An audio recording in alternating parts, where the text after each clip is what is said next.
Good morning, bookies. Welcome to What the Book on this mildly rainy day in Australia. Of course, I'm Cynthia Sullivan, international best-selling author. Welcome. In the house, MB Davis. Good morning, Mark. Hello. How is it going today for you? Not too shabby. Can't complain. Now, first off, our housekeeping. Of course, Kyra is not here today. She is up holidaying with her family. So I hope that she sees a crocodile. Well, she's up north, so I'm sure she's going to see a croc at least once. But, bring back photos. Bring back photos so that we can scare Mark, as you do. Up there? Pardon? They have crocodiles? Oh, hell yeah. Where she's, oh, gosh. Like big ones? As big as you can get them, like they eat you. Oh, jeez. Yeah, like yum. Oh yeah. No, I remember last time I went up. I've been on a holiday to Cairns many moons ago, and quick story here for people playing along at home. Yes. I was up there on a holiday, and we booked on this little this boat ride up the river, and I'm like, okay, radio. No, this sounds nice. We'll hop on a little boat. We'll go see, some crocs and whatever's going up. And, I didn't understand at the time when I booked it that it was like a little tinny. And I'm like, holy shit, that's a little boat. Okay. We got like halfway up and the tide started to shift and we got caught on a sandbank. And this dude, without a word of a lie said, okay, somebody's going to have to get out of the boat, stand on the sandbank and push us off. I don't like where this is going at all. And I'm like, yeah, well, guaranteed that ain't going to be me. So wherever you're going with that thought, it ain't going to be me. I was like, holy shit. No, but some dude, he's just like, oh, yeah, we can do this. And I'm like, yeah, you can do this. I ain't doing this. I have no intention of getting off this very small boat in a very croc-infested river and pushing anything. I will die here on the hill. I don't care right now. I'm staying in the damn... Anyway, what would they do? What would they do if, like, they just ate these people just... Well, yeah, hopefully they don't, do you? But, I mean, every year people get eaten by crocs because they go swimming in the rivers up there or, go down to wash their face at the riverbed and the crocs, like 3 inches under the water and you can't see it. It sees you. They move very fast. Every year. Oh, yeah. It's a terrifying thought. Crocs, sharks, snakes, spiders. We got it all. You want it? We got it. Yeah. Well, we do have sharks out here. Yeah. Because we got the ocean. So that's right. I just tend to not go there. People die. There's been reports of them. Wow. I try and stay clear of them, like everyone goes crazy for Shark Week. And I'm like, dude, sharks are freaky. I don't want to see those things. Like, I don't want to watch those on my TV. Did you say Shark Week? Shark Week, yeah. It's a big deal. It's okay, this might be this means a whole different thing to Discovery me, but okay. Or one of those. It's a TV thing. There's like a week where they show nothing but like shark related content for an entire week. It's 1 week a year. Intriguing, because if you go mention Shark Week down under, you're going to be talking about women's menstrual cycles. Just so you know. What? You might want to, I don't know. Shark Week? Shark Week is your period in Australia. Yeah. No. Sorry, people. I'm not bursting any bubbles. It's the way it is down under. Sir knows what I'm talking about. Look, he's saying, it's Discovery. Yeah, sure. Okay, well. And he's Canadian, so it's just an Australian thing. If you go rooting around in Shark Week down under, that's a whole different thing, all right? Just saying. No. All right, welcome to What the Book, people. This is the quality show that you can expect today. Hold on. Quality coming in. Oh, that's it. He's Obi-Wan. Is that what I saw? Quality. Is it yes, Obi-Wan? And I had this from a while back, but yes, but this is my last one, so my last Obi-Wan here. Yes. Right. Well, we have a guest coming in today.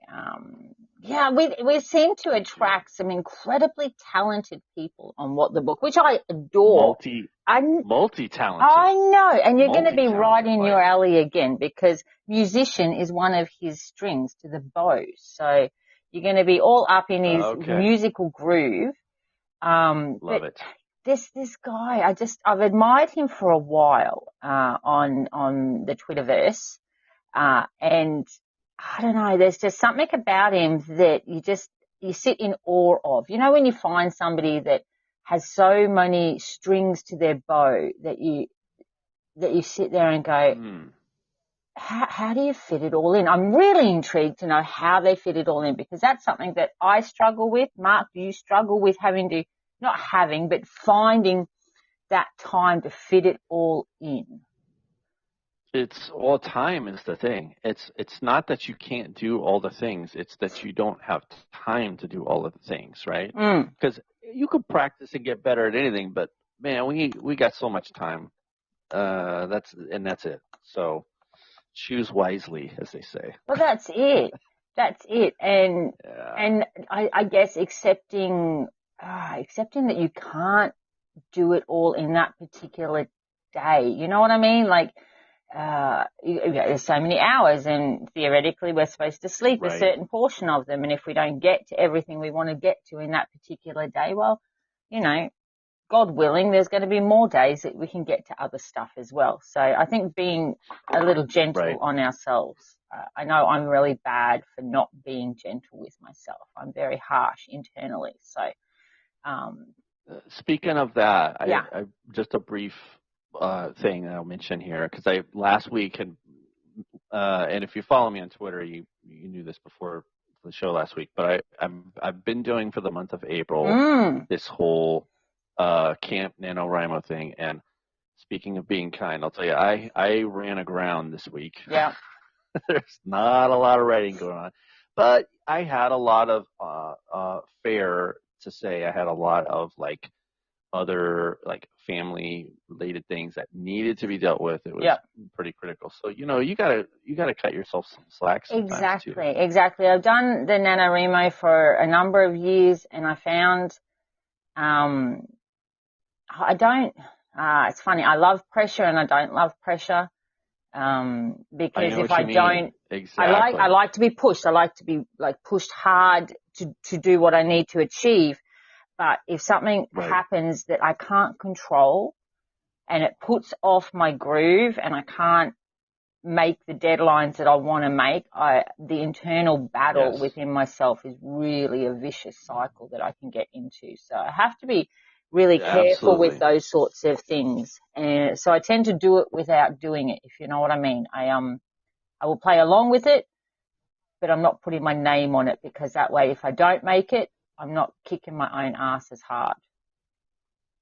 Yeah, some people, I don't know, it's kind of a famous saying about life is what happens in between the plans that you make. Exactly. So it's kind of true. You have to be willing to kind of go with the flow sometimes and just say, you know what, I'm going to be kind and look at how much progress I had. Look at how many words I have written so far this month. It's been very productive. So absolutely, I'm pleased. Wonderful. I mean, I do make the.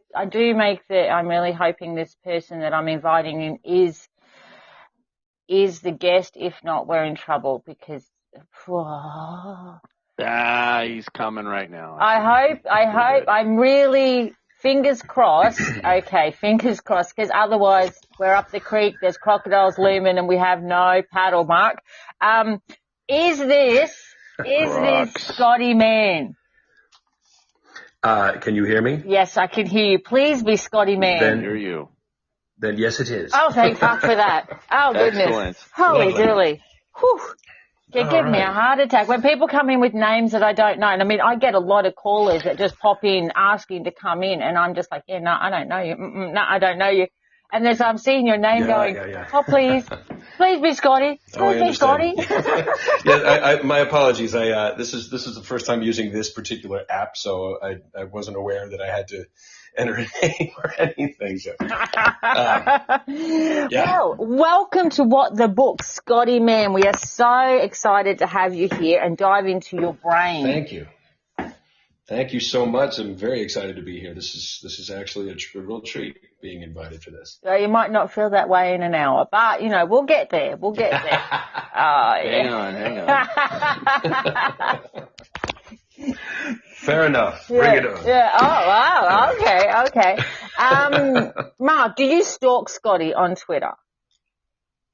I don't, and I just followed him because but I was briefly looking at your bio and everything in there on Twitter and everything. So I'm very interested to meet you, Scotti, and learn more about you.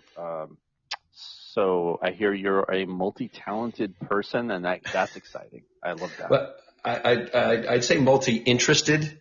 Multi-interested. Oh, no, I like that. The talent.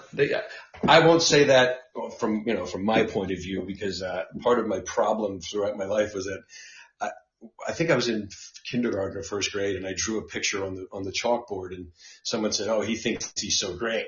And I'm like, no, I just want everyone to like me. Yeah. so now I have that I don't have a big head. I swear, it's not that kind of. It wasn't a super detailed picture of a penis, was it? Yeah. It was like, No, that was mine. That wasn't his. I knew that was. Could have been interpreted. It could have been interpreted. Maybe that's why my parents put me to the doctor after. No, maybe. We've all been there. We've all been there. I had to sit in a room and talk to a gentleman with glasses and a clipboard, and there was definitely that. No. Now, some of the things that you have on your bow of talents, well, no, I'm gonna just call it as I see it, Scotti. You're an extremely talented man, and I'm in awe of all the things that you do. So you're just gonna have to put up with your head swell right now. Okay. Now. All right.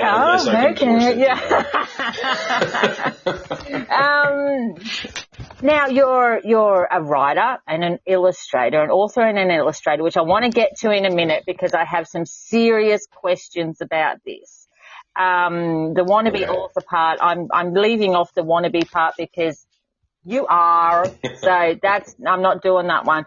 Ghostwriting I want to come to in a second, an A&R director and a musician for reality TV. So you're a musician. Now this is going to get Mark all up in your groove of musical notes. Right. So what do you play? And tell me about being a musician for reality TV. Well, actually, I'm a vocalist first and foremost, and I started out playing drums because my father was a drummer when I was a little boy, and so everybody wants to be like their dad, and I was so I practiced and did that whole thing, and I was a singer. I loved to sing, and when I was 15, the keyboard player in my dad's band. He was quitting to go to some sort of trade school. And my dad said, well, we need, he sang half of the lead stuff and I sang half the lead stuff. So we'll need a new keyboard player who can sing. And I said, well, I'll sing if you hire a keyboard player. And he's like, well, there's no way we're hiring two people to do the job of just one. Yeah. I said, so what are you going to do? He said, well, here's a keyboard, and here's I'm dating myself. This is when he handed me a cassette tape. Oh, stop it! I love it. Yeah. Yes. 45 songs. Yes, it was a Maxell, I believe, of 45 songs, cover songs that I had to learn. And he said, you have 2 weeks. Oh my goodness. I said, oh yeah. So are you out of your mind? I said, I've never played before. He said, oh, you'll get it. I'm like, oh, okay. So I sat in the room with headphones and the keyboard and just figured out, is this note in there? Is that note in there? Is this note in there? And I just worked out how to play the keyboards in a panic at age 15. And I absolutely hated him for it at the time. But now it was one of the most valuable things that's ever happened to me, because I've been able to make, a living somewhat pretty much from just playing music and going out and singing. And if times ever get hard and someone just says, hey, I have a gig for you. You want to come do this? I'm like, sure. Okay. And it's just surprise income out of nowhere. And it helps. Plus it's so cathartic when I can just, you have a bad day and you just sit down at the piano and just, and it's, it really, really helps. We were just mentioning about deadlines, like the pressure of being put on deadlines. Yeah. And that's one heck of a pressure at 15 to be put on that deadline. Just a bit, especially with your father, and you're going to probably get your ass tanned after that if it's not right. I mean, this is his job. Well, yeah. He has people, if anybody can kick your ass, it's going to be Dad. Yeah. So, oh my goodness. But, and then, I did various jobs, with different bands up and down the East Coast of America. And then, I ran into a guy who was working with a company in New York City, and they were looking for someone to sing a demo of a song that they were sending to Justin Timberlake. Oh, stop it. The friend of mine, he was an entertainer. He wasn't really that much of a singer, but he said, well, I know who you can get, you guys, and he, turned me on to them, and I went up and sang a little bit for them. They were like, okay, we need you here. So wow. I started working with them, and then, one of the gentlemen was from, Cologne, Germany. So we had connections over there. So I said, yeah. They said, do you have any songs of your own? Any music you've written? I'm like, well, here's only, I don't know, a catalog of 100 something. And they said, whoa, okay. So we'd recorded some of the stuff and narrowed it down to an EP of about 4 songs and started touring in Berlin, Munich, Cologne, and Frankfurt. And it was wild because I never before thought I'd have about 5,000 German people at a time singing my English lyrics, which was, just sort of strange, but so, it was so enlightening. Like it was just this amazing feeling of just floating above this whole audience that was just having a great time with something I created. I'm just gonna stop for a second, Scotty, because if you ever downplay yourself again, I'm gonna reach through the freaking phone and smack you upside the goddamn head. I swear to God. Here I am thinking I've never left the shores of Australia, but I play a really mean air guitar on the steering wheel at the red light, That's where what the hell? Oh my goodness. My goodness, man. Yeah, it was crazy. It was one of my favorite parts was actually when we played Berlin. I played at the Brandenburg Gate, right at where the Berlin Wall used to be. And I remember I would get up in the morning because I was really into my fitness then because it helped me, be on stage and with the looking good for the photos and whatnot. So I would run every morning, and I ran about this 2.5, 3 mile trek that was right along the Brandenburg Gate and the fountains and everything that was there. And I just had this thought as I hit my runner's high the one morning. I thought, wow, if this was about 30 years ago, I'd be shot right here if I was trying to run in this direction, heading up to the wall. And I thought, wow. Yeah, all of a sudden I stopped and said to myself, you're in Berlin. This is amazing. I'm sitting here with my mouth open going, holy shit. Yeah. Mark, are you hearing this? This isn't just like, my God. It's crazy. It's crazy when you can go and do that. And there's something about playing live in front of an audience when it's like this immediate feedback. Like you're creative, you're entering this creative state, but there's this immediate connection and feedback that you have with the audience. And it's addicting. There's nothing like it. Really. Yeah, playing live is a lot of fun. It's also terrifying at the same time. It's true. yeah, absolutely. That's what's different. Like, because I also do now. Just to I don't want to bring you down. Uh-huh.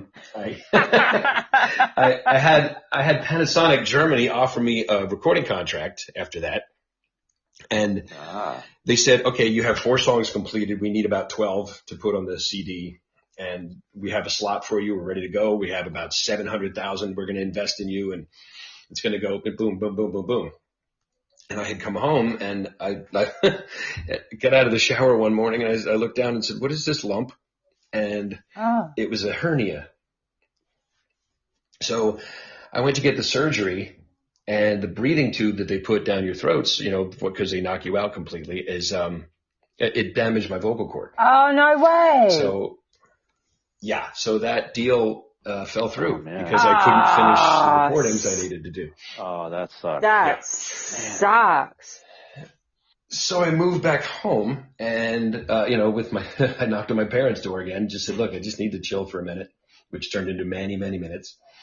And then I started playing in bars and restaurants and clubs again. And it was a big difference between playing for 5,000 people. Yeah. And then playing for a few drunken people who go, shut up, I can't hear what I'm saying. It's sort of that. And I think that's where the self-deprecation comes in, because I feel like, wow, what a giant fall that was. So, once in a while it gets to you late at night and you go, wow, what could have been? Well, the would have, could have maybe been, but isn't it hard? Like, okay, I don't want to dwell on what could have been, because, because that can send, if it was my head, that'd send me into a spiral that I wouldn't be coming out of for bloody a week. So we won't be going there, but so, we all travel this journey, and, you mentioned cassette tapes. So I remember cassette tapes. We're all in that same sort of area of the 80s, which, we all knew what a lead pencil was for when it came to a cassette tape. Yeah. Wind that little bitch back up. Just a bit. Yeah. Be kind, rewind. Exactly. We think we're on a certain travel and we can put all of these beautiful, goalposts all up ready to hit them. We can see it happening, and then life can throw you a curveball that you're not expecting, and the whole lot just has to 180 in a completely different direction. Right. So without going into, the would haves or what could have been, right.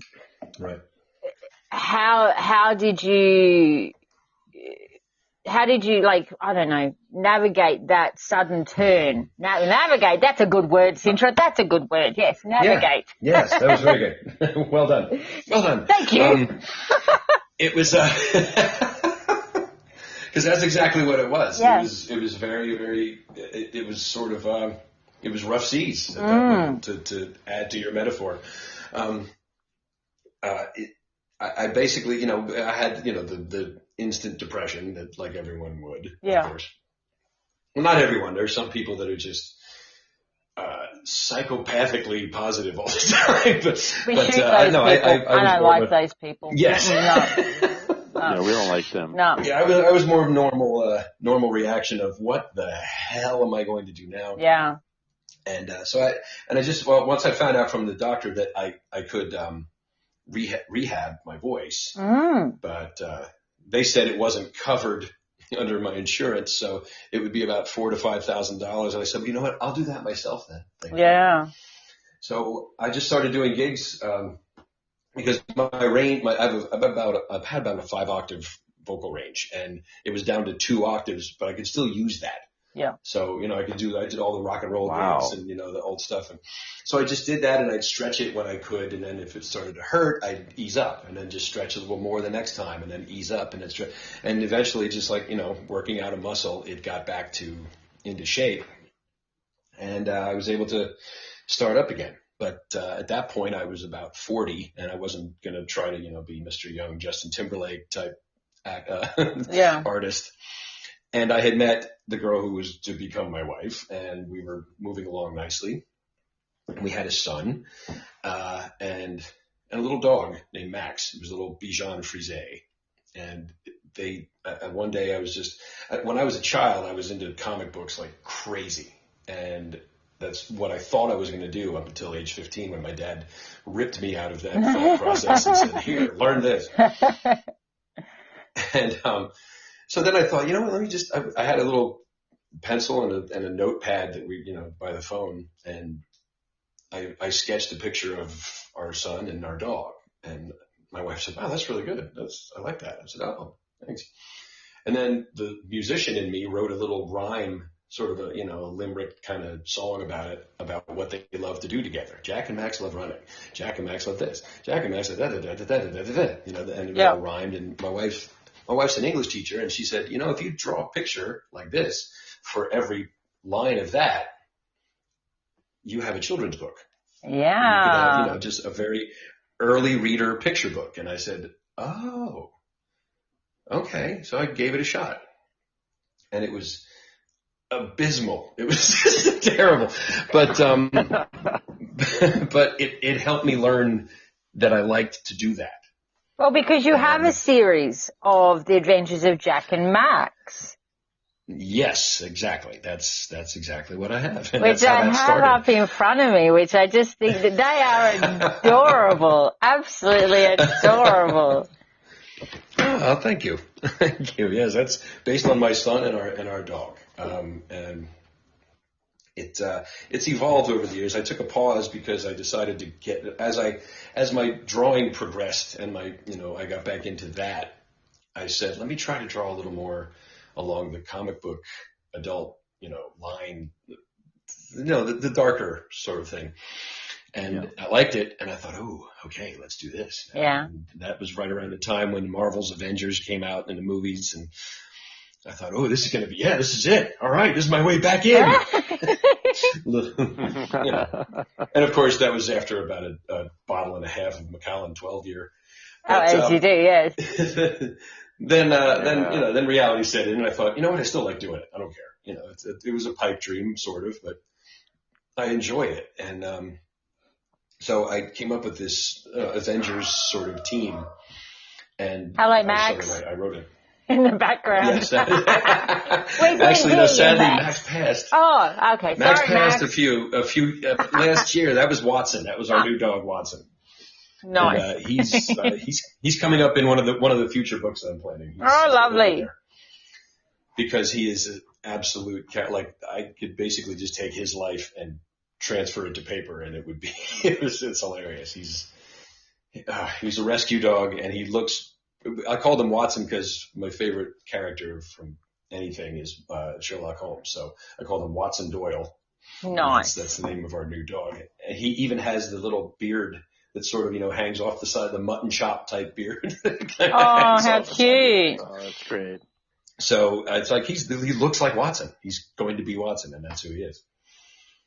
But so I started doing the comic books, and I started really enjoying that, and I shopped it to a few. I got in touch with a few people because I posted, my pictures online on Instagram, and I got in touch with someone from Philadelphia where I'm close to, and he put me in touch with people that he's in touch with that are actually, he's been in the art business for a long time, and he knew people that are in the comic book business because he's a nerd like me, and they gave me this advice that said, look, Marvel and DC pretty much have the superhero game kind of nailed down, and our small indie company doesn't do that, so maybe try just another different kind of story. Mm. And I was absolutely devastated because I thought, writing one book and liking it, that's it. You're famous then, right? That's how it works. Well, that's how we all want it to work. That's how we love it to work. Right, exactly. That's not how it works. Exactly.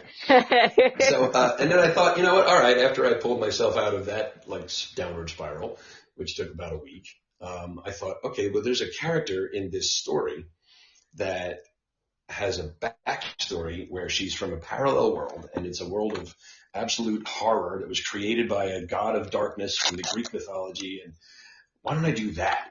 Oh. And that became the mini series I'm working on. And I'm almost finished with book 4. Actually, it's the final book in the series. Now, so, is this a YA stories? It's pretty much. It's sort of a YA. It's a little darker. Like there's a little bit of I don't want to. There's a little bit of ass crack in it, that kind of art, it's that kind of thing. And there's people in bed sleep. You can tell they just finished whatever they were doing that's adult oriented. They just finished having and a bottle and a half of Macallan. Oh, there you go. We're in there. We're in there now. But that kind of thing. And so, and I'm just enjoying the hell out of this as much as my wife is hating it, because she's like, I want to get back to the children's books. I love the children's books. We have to introduce Watson. I'm like, we'll get there. We'll get there. I love that your wife's so involved as well. I just want to quickly ask, okay, because Absolutely. You've got Jack and Max, which is a series, but yes. And you have, I can see on your bio that you have the gorgeous Max, but you also have twin girls. Yes, I do. Yeah. Yes. I have 4 kids, and 3 of them are of the female variety, and having 2 of them together would have just done my head in. It was bad enough spacing them apart. So all power to you to have 2 of the little female ones at the same time. Are these books as well? Are they inspired by the Lala Girls? The Lala Girls are based on my daughters. I love this. How do the kids feel? Yeah. How do the kids feel about being immortalized into storybooks? They're sort of bewildered and flattered and a little embarrassed. At one of the school, one of them I believe it was when they were in first grade. One of them asked one of their friends to see the book that they were in, because they thought every kid had a book about them. They didn't understand it. Not every child.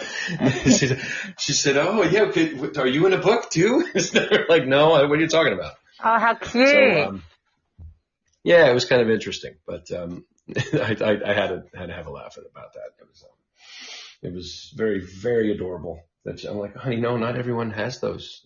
That's something just your daddy does. Wait till you're 15. Daddy's shoving a keyboard in your face. You're going to learn some songs. Yeah, there you go. There you go. We're going out on the road. Gig tonight, kid. Get on it. Come on. That's it. Now, you do mention, and I want to ask about this, ghostwriting.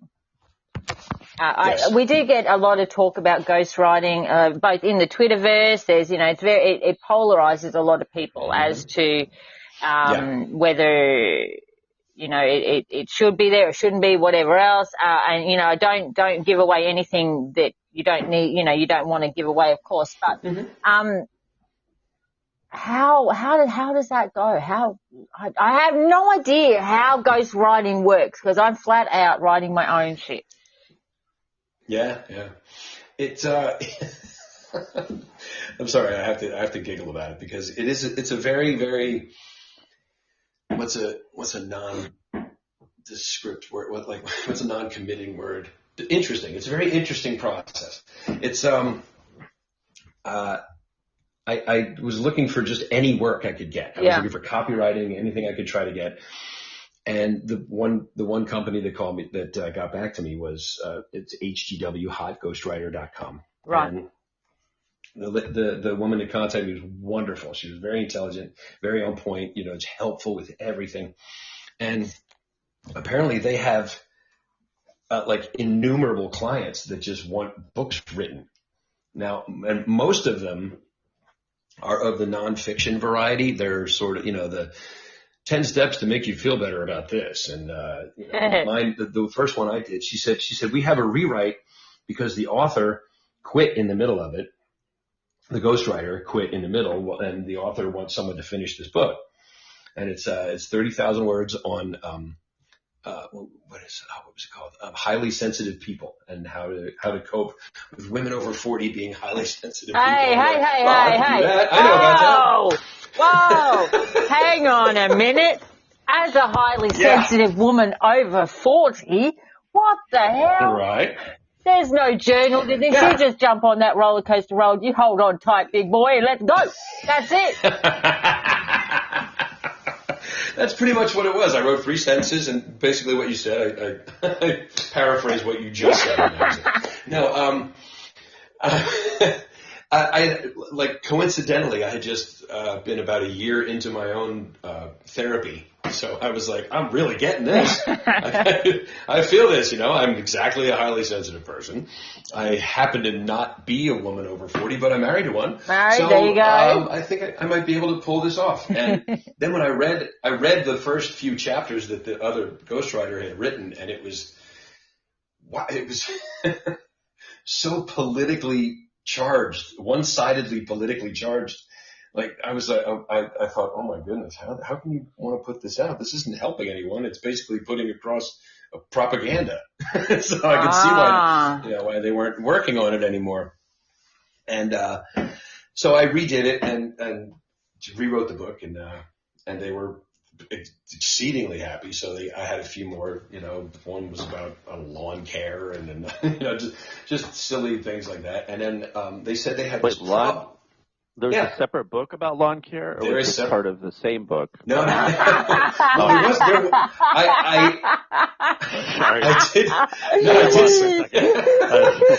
I did slip a chapter in. Oh my God! I slipped a chapter in about lawn care just to see if the one about Shark Week, though, that I have to say that was freaking amazing. Oh, if you put in a chapter about Shark Week, oh my God, please tell me there's a chapter about Shark Week. Oh my goodness. Oh, I'm about to do just one book on just Australian Shark Week. There you go. Just that. There you go.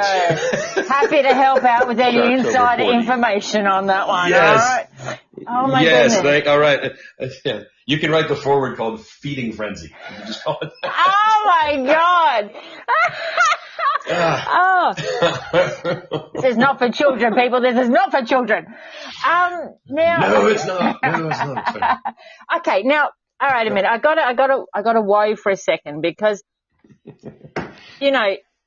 Mark is just finishing his first book. He's in edits on his first book. He's working on his second book. Lovely. Kaya and I, Kaya is not here, and she's going to just regret not being here. Sucks to be you, Kaya. That, between her and I, we have, 40 plus books out between us. Now, the amount of effort that goes into writing a book, and I don't care if it's about lawn care or, how to handle that overly sensitive over 40 woman. With care and chocolate. That's what you do, with care and chocolate. There you go. And lots of apologies. Yes. That's all it is, apologies. Yes. and hug her without asking why. Just hug and be gone. That's it. Now, anyway, so you put all this effort into work, right? Into you getting it right in the editing, and, we're all in those trenches. Mm-hmm. To give that to somebody else to put their name on it, I don't think I could. How do you do that? Or is it because it's not your work? Or how do you do that? Is it like it is your work? I don't know. Yeah, it's not. That's a very, very intuitive question. It's something about the process of it because, at least I don't know. Maybe it was just me. I was able to just shut it off, and I could still be creative and write like I wanted to, but it was almost, I think growing up doing cover music sort of helped me in the mindset of that, because when you do cover music, I was always, like I said, I was, from small childhood, I always wanted everyone to love me. So I, and not only that, I was terrified if they didn't. And so like, when I do other people's music, like say Billy Joel or Sting or something, I try to sound as much like that person as I could, because I knew that the people already liked them. Yeah. So, and in order to do impressions and impersonations, you have to get in that person's mindset, which assisted me in getting into the mindset of the person who sent me the notes. I mean, they had all their outlines and everything that they wrote. I want this in this chapter. I'm going to talk about this in this chapter. And it's, A, B, C, D, boom, boom, boom, boom, boom. And so it sort of helped me get into the mindset of the people that we're hiring a ghostwriter. They didn't know, like, it's almost like they had their own business and they wanted to put out so many self-help pamphlets that they could, but they weren't really great at writing or not fast at writing. And so it's kind of like book surrogacy. Yeah, exactly. That's exactly what it is. They give you all the eggs in the swimmers, and you just procreate it into like a cooking oven, and you give them back the book and go, hey, there you go, bingo, done. Exactly. Let's just spin them around in the test tube. Yeah, and I feel like each type of art form has their own version of this, but it's a little bit different. Like you said, like with music, you've got people who will perform, like cover bands that'll play stuff, but even original artists, like they get other people to come in and write the songs for them. They put out on their albums a lot of times. Absolutely. Yeah. Especially in pop music. And as you move to different types of, there's a degree of acceptability within this as you move throughout the different art forms, and it's each discipline has its own unique relationship between, the person that creates the art versus who's able to kind of own or sell or market it. And it's an interesting thing, man. I think I could see why people have a lot of opinions about this, right? Oh, yeah, absolutely. I personally don't have a problem. It's like, if everybody is consenting in this whole thing, then it's fine. Yeah. But yeah. I just an addendum. I have since stopped doing that because I got to the point where they gave me, because I handled the clients so well and diplomatically, I believe. They handed me their biggest problem client, who wanted me to write a work of fiction based on ancient mythology. And I thought, ooh, I got this. This is great. I love this. This is my wheelhouse. This is fantastic. All right. And I would start writing a chapter and get halfway through it and send him the chapter. And then I'd get notes about offshoot ideas that he'd have. Like, he was the most manic person I met. And he was a wonderful, sweet human being. Really, really nice guy. But you just can't work with him. He has an idea every 5 seconds and wants to change the entire direction of the book. And I'm like, there's no way. I tried it for 3 months, and I'm like, I can't. We're not going to make any progress. I wonder with something like that, and I'm sure maybe it varies from project to project, but for anybody that's out there that might be interested somewhat in this, and I don't need a lot of detail about this, but in terms of the money, you're going to get it. Well, no, this is all I want to know. And is there a one-time agreed upon upfront, this is what it costs for this project, or is it more of along the lines of, an hourly or page rate, or, something where it's like the more work you have to do, you continue to kind of get paid for that? Because I think that's maybe something valuable for people that might be looking to get into something like this. No, it's a good question too. It's word rate, basically. I don't know if that's a term, but I'm inventing it now. Yeah. Right. For every, I think for the nonfiction, just hypothetically, it was, for example, every 1,000 words was $13. Right. So it's like your editor, where they'll charge you 0.01 cent per word that they edit, kind of factors. Right. Yeah. Right. Yeah. Right. And I'm sure they were charging probably $20, or $25, and paying, so that's how it went. And they had stages, here's 10,000 words, 30,000 words, 80,000 words, or they could, the guy with the mythology, he wanted 100 and some thousand words. And I went, okay, I'd love to do that. I could do it. I just can't do it with you breathing down my neck. See, this is where I would come undone completely, because I've even tried, collaborative writing with people on a number of different ventures, and I found that I have a real problem with sharing. I have a really big problem with people telling my characters what to do. I don't even tell them what to do. They look at me and go, what the fuck, girl? What the hell do you think you're doing? You're not here to tell me what to do. Just sit there and write it. That's all you have to do. So when somebody else came in and went, oh, no, we want your character to do this, and they've just gone, oh, hell no. Oh, did she just say that? Did she just say that? And it just went into a big brawl. So I found that I cannot collaboratively write with anybody.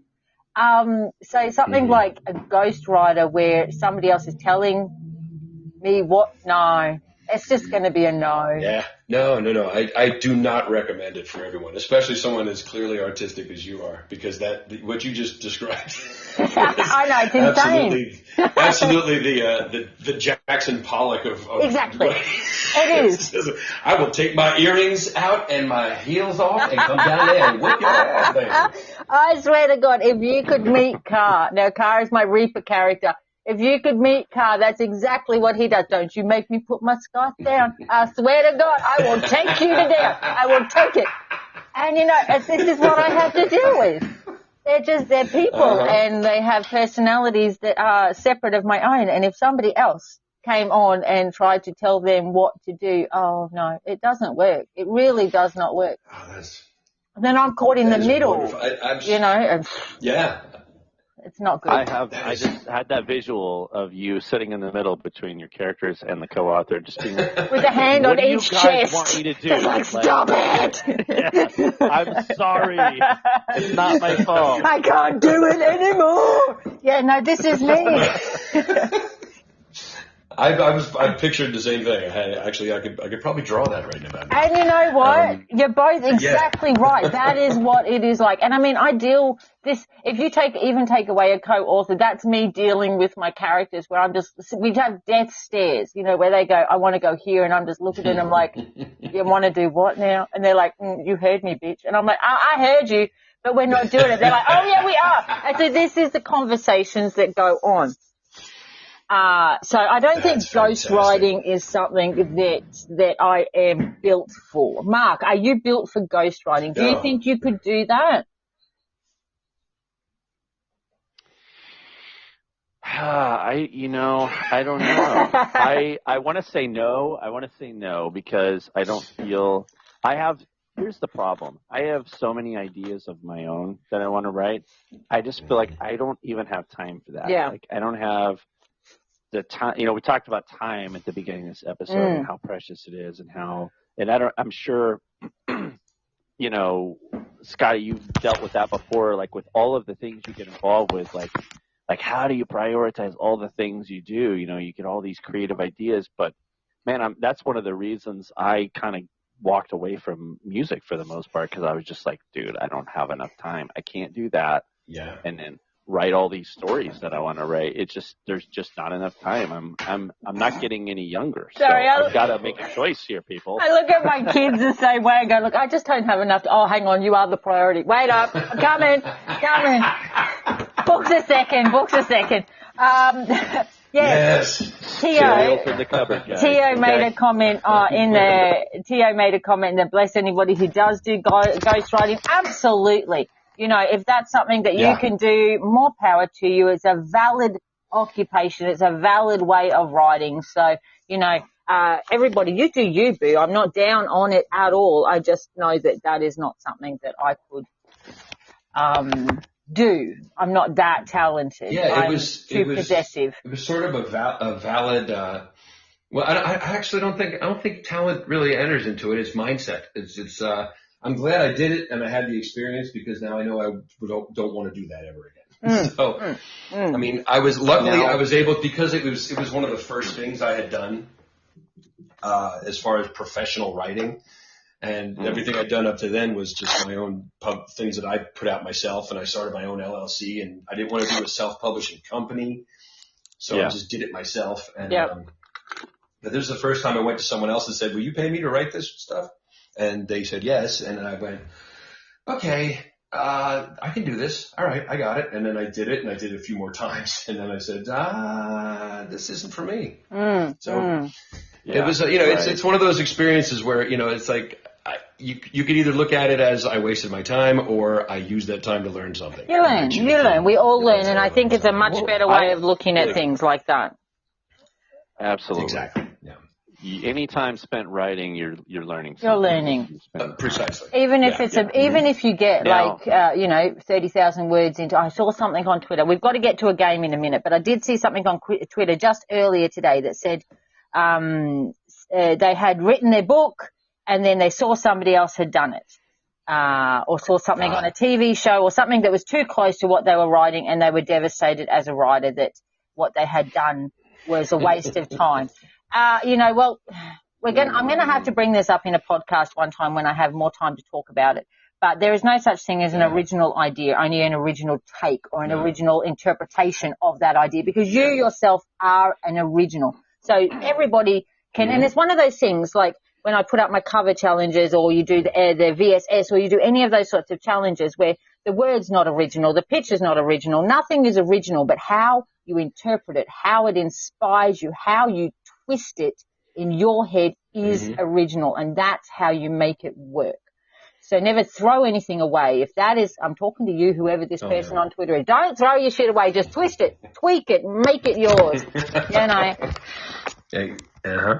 Precisely. And there are even other people who will have a similar twist, but it won't be exactly yours. Exactly. It can't be yours because you're you. And as long as you're authentic to the way you write or the way your characters behave, even if you're writing exactly the same scenario, it still will be unique. I think it's something that another thing I discovered was... Sorry, Mark? Another thing I discovered was... I'm sorry, go ahead. Oh, I was just going to say real quick, if I was Sintra and I was you wrote a whole book and you found out someone else wrote something... Yeah, but I'm just saying, like, if somebody else wrote a book similar to yours, if I was you, I'd feel betrayed. I'd be like, are these characters talking to somebody else? Oh, that's it. I'd be like, oh, hang on a minute. What's going on here? Infidelity. If you have a side author, I swear to God, I am going to whip your ass or whip it. No, I don't. It is not going to be pretty, child. No. They're going to spend a whole 80,000 words cleaning toilets. That's what they're going to do in the next book. Yes, exactly. There is punishment. All right, now, guys, I could continue talking to both of you for hours and hours and hours, but we can't. I have a tattoo appointment to get to today. A tattoo appointment. Ink is going on this flesh. I can't wait. Anyway. Love it. Love it. I know. I'm so excited and pumped. Yes. I have a full sleeve going on, and they're my book characters. They're actually now possessing my skin as well as my head. So, as we do. Beautiful. Now, we play a game at the end of our podcast each week. So this may be like your overly sensitive, over 40 woman type of game. You're going to have to just buckle in. Oh. Click, clack. I need to clarify that. Yeah. I wasn't writing how to deal with them. I was writing as one. I was writing from the point of view of a highly sensitive Yes, that's why I figured I could do it, because I have all the tools. But anyway. Stop it. Really? Yes. I love that even more. That you got your metaphorical boobs out and just went, that's it. I can do this. Had to. Look. I did. I went through my own little Shark Week and everything.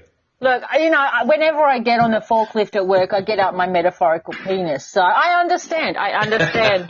Now, all right, at the end of every podcast, we play a game called Booker Feud. That's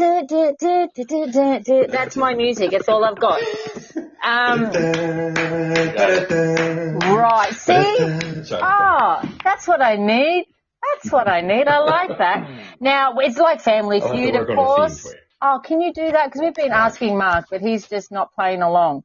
We're just asking the wrong person. Scotty. Now... It's like, of course, Family Feud, but Booker Feud because we don't want to get sued. We don't have any money, people, so don't come chasing us. We're authors. We're poor. We don't have that. Now. Exactly. I have chosen a word. I've chosen a question. It is an actual question from Family Feud, with 100 Americans having been surveyed. So you two are going to battle it out against each other, mono on mono. Now, Scotty, you need a team name. What team name would you like to have? Oh boy. Let's call it the highly sensitive over 40 women. The over 40 women. I love it. The over 40 I love it. All right. How about HSP, highly sensitive people? There you go, HSP. I've got to write that down. I'm going to forget it. HSP. All right. Mark, what team name would you like to have? I'll be Team Shark Week. Shark Week. Got to go for it. Oh wonderful callback. I love it. Oh, the things that Kaya misses out on every time she's not here, the game just gets oh Lord. All right. Hey Mark, could she be our straight guy? Is this what's happening? Is she the straight one that pulls us both into line? I don't know what way she swings, but I think the whole thing it works. However it works. Oh, I do. Anyway. Mark is on point right now. Wow. He fires off. I tell you. All right. We love you, Kaya. We love you. We love you, Kaya. Yes. Yes, sir.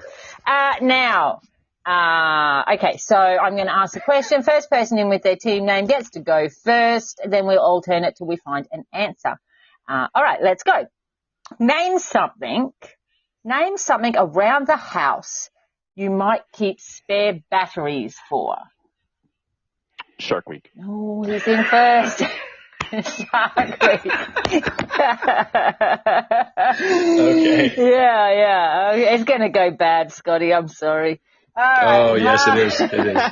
Name something around the house you might keep spare batteries for, Mark. Remember, this is an actual Family Feud question. So, you know. It is. Right, but this is also American, so. True. Yeah. What is your answer, Mark? I'm gonna say flashlight. Flashlight. Is that your final answer? Yeah, flashlight. It's number one on the board. Straight off. Look at that. On the board. Well done. Number one. Well done. Mark is holding the highest percentage of the win-loss ratio at the moment, Team Mark, as opposed to Team Tyre. I would imagine. Yeah. Pure luck. Pure luck. All right. HSP, Team Highly Sensitive People. Name something around the house that you might keep spare batteries for, Scotty. Smoke detectors. Smoke detectors. Is that your final answer? Oh, that's a good one. Wait, which game is this? I thought this was Family Feud, not Millionaire. Booker Feud. Let's go with smoke detectors. All right, no, not Booker Feud. 5 Booker Feud. But not on the list. Not. No, not on the list. No kidding. Nah. All right, team. Most people don't mind that annoying beeping noise. Like I'm not a true. Exactly. Oh. Exactly. Okay. All right. Drives me nuts. I want to know why it always happens at 1 a.m. What the fuck is with that? I mean, seriously, Right. every time, 1 a.m. I'm like, Every time. stupid smoke detectors. All It right. happened to me one time, and I won't let it happen again. That's why I always have All right, Team Smart Shark man. Week. Team Shark Week. Name something around the house you might keep spare batteries for.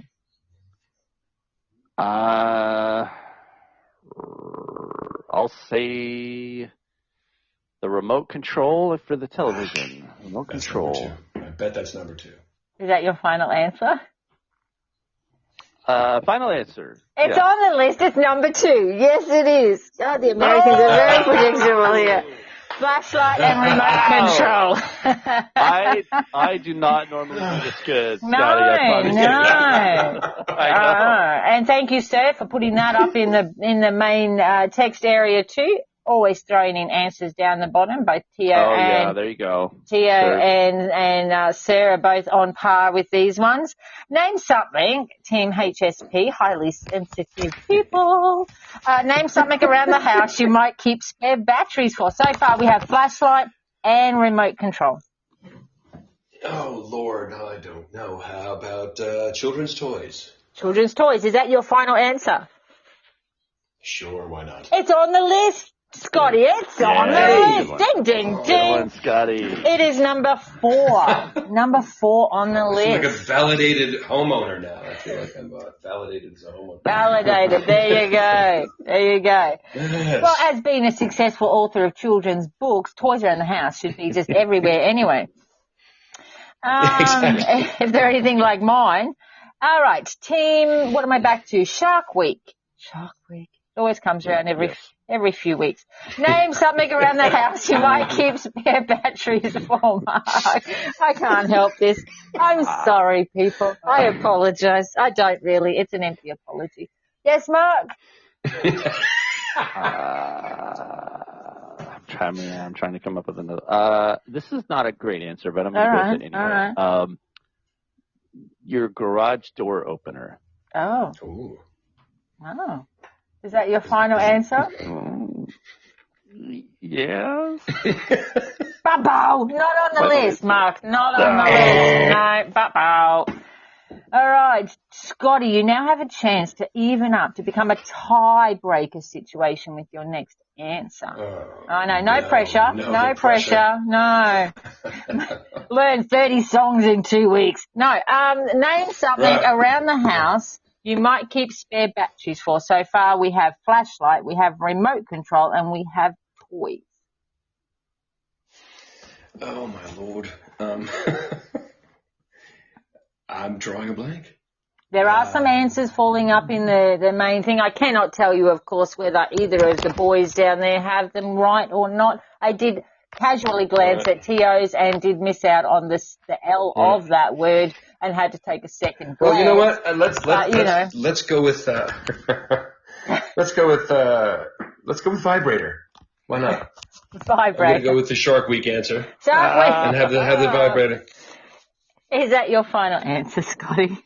Why not? It's at least funny. I like you, Scotty. I like you. I like you a lot. Oh, okay. Well, no, not on the list. No. Lovely. Most of them are rechargeable now, so, we don't have to worry about that. Are they? Are they? Well, that's the thing. I looked at all the other answers, and I was like, well, okay, all this stuff is rechargeable or on your phone. Yeah, no, it's just straight plug in USB. We don't worry about batteries anymore. It's too hard. It's too hard. They plug into your phone now? What? Well, no, the clocks and the radios and all those things, no one uses that anymore. So. Just look. That's true. Okay. Oh, God, I shouldn't even be talking about this shit, but there are ones that you can control with your phone, Mark, all right? Stop it. You can control with what? Your phone. With your phone? With your phone. Oh, with your phone. Yeah, you can control. Does that mean you can control? Does that mean you could control other people's with your phone? You could control your wives with your phone. From work? Gosh. Yes, how from many work. of us have enough of an addiction with our phones as it is? Imagine that. Now, that's a whole nother level, man. I'd like to see the notification pop up for that. It's on. Would you like to control it? I knew the phones vibrated, but wow. Okay, anyway. All right, Team Shark Week. Name something around the house you might have spare batteries for. Oh, my goodness. Yes, I've been doing research, Tio. It's purely scientific research. It's just research. Good God. Just research. Yes. What takes batteries? I know, we're just off topic.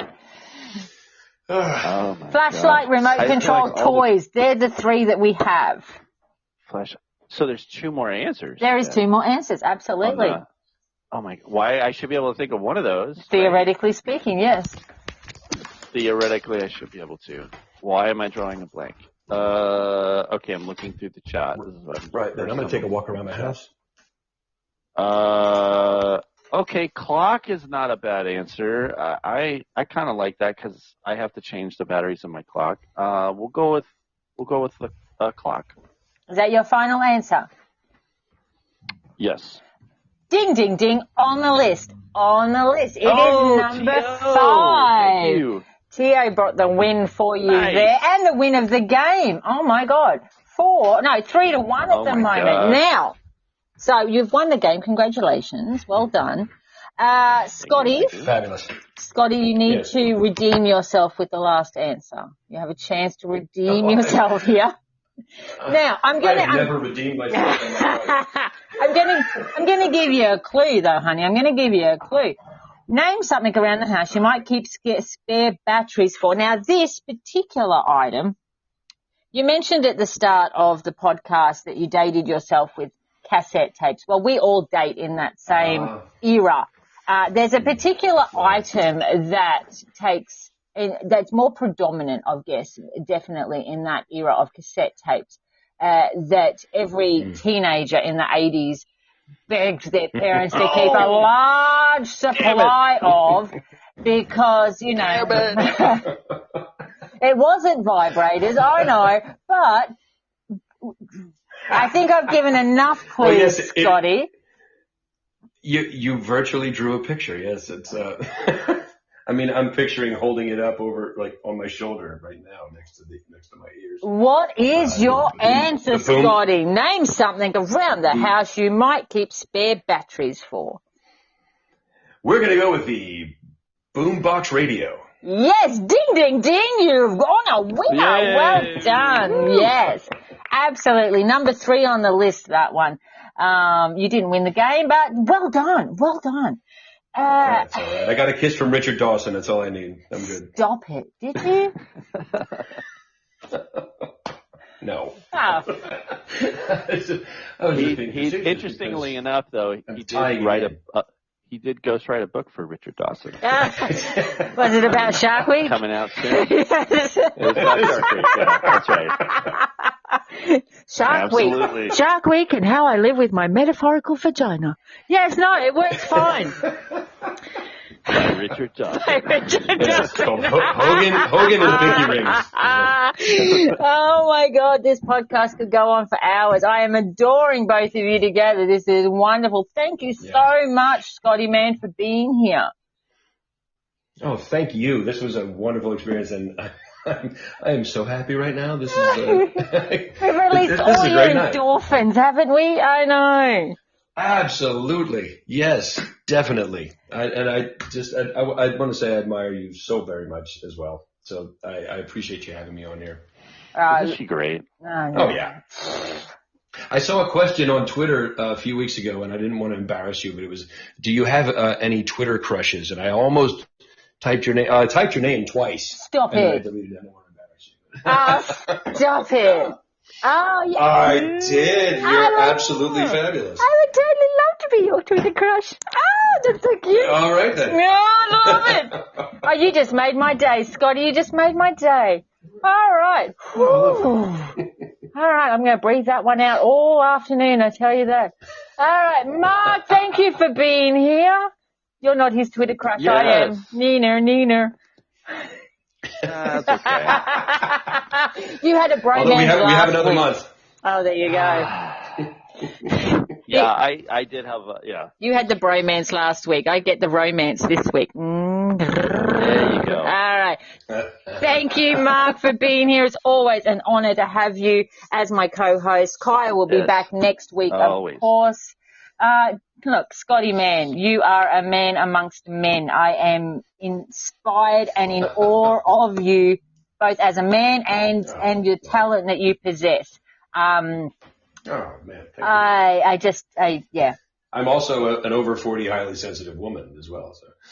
Look, that's why we get on so well. Well, I was happy to meet both of you, Scotty.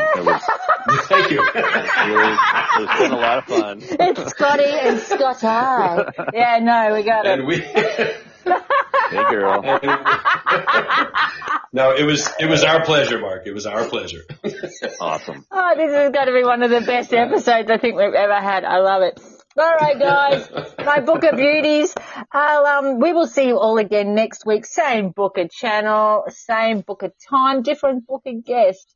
Until then, have a fabulous week. We love you. Check you then. Bye for now. Goodbye. Thank you. Bye.